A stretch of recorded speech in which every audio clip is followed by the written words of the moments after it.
So what's up mga mananap, maayong adlaw sa inyo tanan. Kung sa Tagalog pa, magandang araw sa inyong lahat. At kung sa English ay good morning to all. Tama ba? So wala nang intro-intro, nais ko pong ipakita sa inyo ang talent ko na ito. Na hindi lang bulaklak ang alam ko. Meron din po akong kaunting kaalaman pagdating sa paggawa ng mga tinapay. Kaya ito, naboring ako sa buhay ko.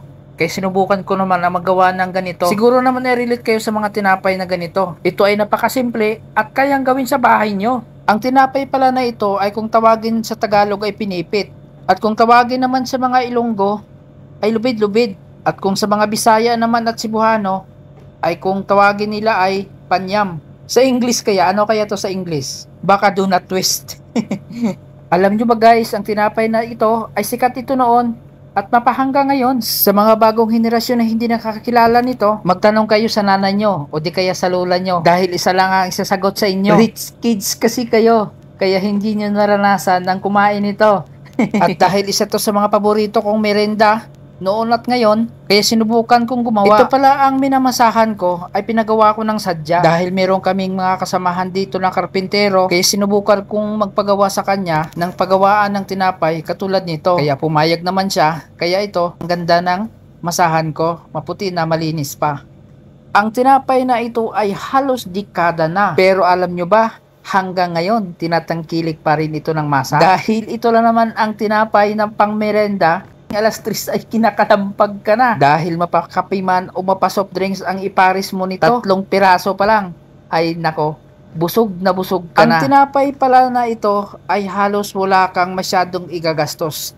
Bibili ka lang ng harina, bibili ka lang ng kaunting asukal, at simpre pang paalsa ay pwede na. At huwag kalimutan ang mantika dahil ito ang nagdadala sa kanya para maluto mo siya. Kalahating kilo lang pala guys ang ginawa ko na ito kasi simpre mag-isa lang ako at baka masobrahan ko ng dami at hindi ko naman mauubos ito. At dahil nga may kasamahan din ako dito, kaya alam nyo na, share the blessing, di ba?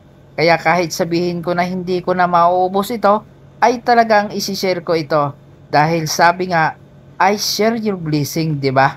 Give and Sa Sa paggawa paggawa yan, pala nito guys sabi ay nila. talagang napakabusisi din dahil talagang itutwist mo siya katulad nito, no? At ilalak mo siya sa dulo para pagluto ay hindi siya Medyo madideform. marami pala guys ang niluto ko dito, mahigit 20 no sa kalahating kilo na ginagamit ko guys. Kasi ang kalahating kilo guys, usually guys, kung liliitan ko siya masyado, aabot siya ng mga 40, ganyan, mga 50. Pero maliit naman masyado. Kaya ito guys, ang pinuputol ko, medyo malaki siya, no? Double siya sa standard na kung tawagin na tinapay sa atin. Mas doble siya.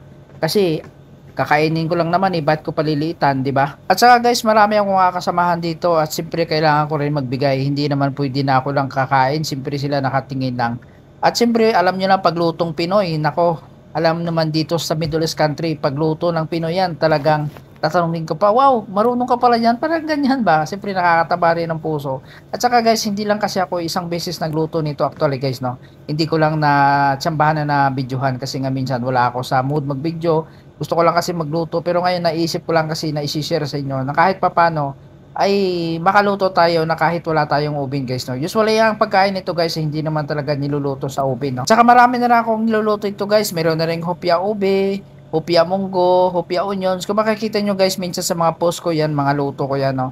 Minsan lang kasi ako nagbibili ng mga tinapay dito kasi ng mga tinapay na tinatawag nila na Arabic bread kasi hindi ko magustuhan masyado guys. Kahit matagal na ako dito sa Middle East country, almost 13 years na ako dito. Ang mga tinapay kasi nila masarap naman pero iba talaga yung lutong Pinoy mga guys. Kaya yan guys, marunong naman ako kahit papaano magluto ng tinapay. Kaya what if kaya kung ako magluluto? Kaya yan, sinubukan kong magluto kahit ano-ano. At alam nyo guys, ang hopyan na mga luto ko pala guys ay hindi ko niluluto sa oven. Kawali ko din niluluto yon. Kaya nagtataka sila, may oven ba ako? Nagtatanong mga kasama ko, sabi ko, wala akong oven eh. May nilulutuan lang ako, sabi ko ganon. Pero hindi nila alam na sa kawali ako nang niluluto. Siguro pag sa kawali ko niluluto, lalo pa silang mapapahanga doon. Kaya mo palang magluto sa kawali. Usually naman kahit saan, makikita mo naman sa YouTube o sa mga minsan sa mga beaker, niluluto nga nila sa maliliit na kaldero yung tinapay, di ba? Kayang-kaya yan, basta may discard. So yan guys, no, piniprito na natin, no. So malapit na tayong matapos at malapit na nating makompleto lahat at maluluto yung ginawa natin.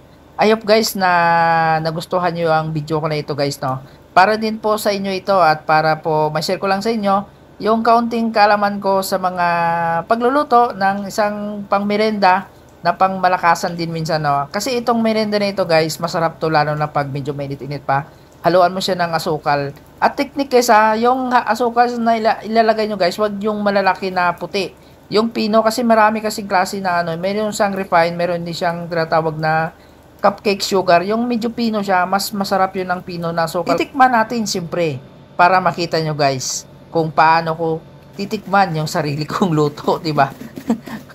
Kaya yan guys, isang piraso lang, ilagay ko sa Tupperware, ayan, kukulog-kulugin, ayan ganyan, ikot-ikutin, no, pagbukas, ayan guys. O, di ba masarap? Sabi ko sa inyo eh, ganyan lang yan. So, hanggang sa muli, maraming salamat guys!